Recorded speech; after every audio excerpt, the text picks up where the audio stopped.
തിരുവിതാംകൂർ ദേവസ്വം ബോർഡിന്റെ അധീനതയിലുള്ള മാവേലിക്കര പള്ളിയറക്കാവ് ദേവീക്ഷേത്രത്തിലെ ദേവിയെ സ്തുതിച്ചുകൊണ്ട് ജയകുമാർ കൃഷ്ണ രചനയും സംഗീത സംവിധാനവും നിർവഹിച്ച് പ്രശസ്ത ഗായകൻ പന്തളം ബാലനും ജയകുമാർ കൃഷ്ണയും ആലപിച്ച ഭക്തിഗാനങ്ങളുടെ പ്രകാശനവും ഗുരുപൂജ അവാർഡ് കരസ്ഥമാക്കിയ ഓച്ചിറ വി ഭാസ്കരനെ ആദരിക്കൽ ചടങ്ങും നടന്നു.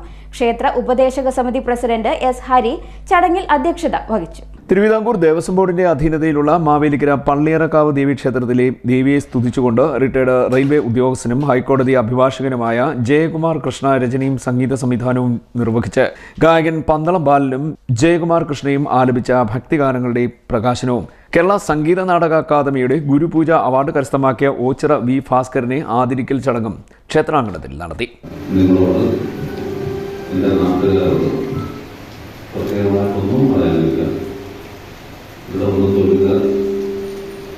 കൃത്യമായി തൊഴുക. നമുക്ക് എല്ലായിടത്തും നമ്മുടെ കൂടെ ഒരു സ്വന്തം അമ്മയെ പോലെ അമ്മയുണ്ടാകും. എൻ്റെ അനുഭവം മാത്രമാണ്. നിങ്ങൾക്ക് എല്ലാവർക്കും നന്ദി. നല്ല ഒരു പുതുവത്സരം സമാധാനവും സന്തോഷവും ആശംസിക്കുന്നു. ക്ഷേത്ര ഉപദേശക സമിതി പ്രസിഡന്റ് എസ് ഹരി അധ്യക്ഷത വഹിച്ച ചടങ്ങിൽ doctor S Ravishankar Mavelikkara Devaswom sub group officer S Savitha ദേവിക്ക് സംഗീത ആൽബം നൽകി പ്രകാശന കർമ്മവും ആദരിക്കൽ ചടങ്ങും നിർവഹിച്ചു.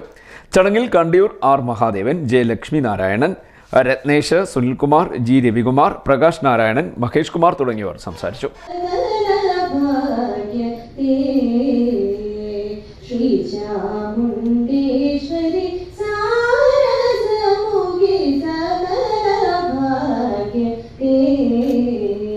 CDNet News Mavelikkara.